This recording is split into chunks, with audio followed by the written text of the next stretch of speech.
guys, ina-applyan ko po ng 3-in-1 epoxy paint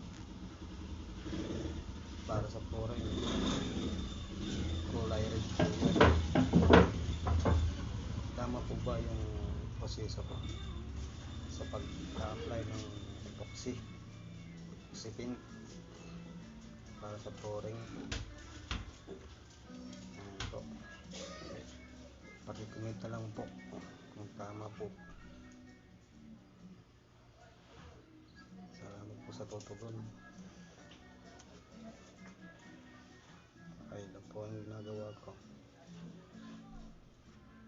Bale,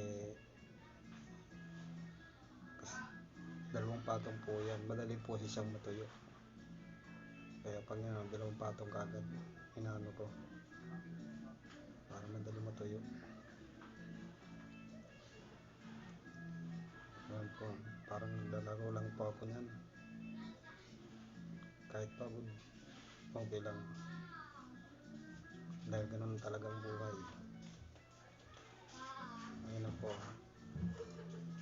3-in-1 epoxy paint Doon sa bahay. flooring.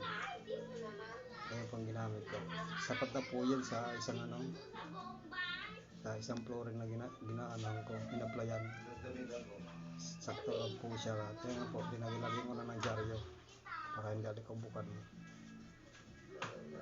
Kasi tatapak-tapakan po yan eh. Babagat po yung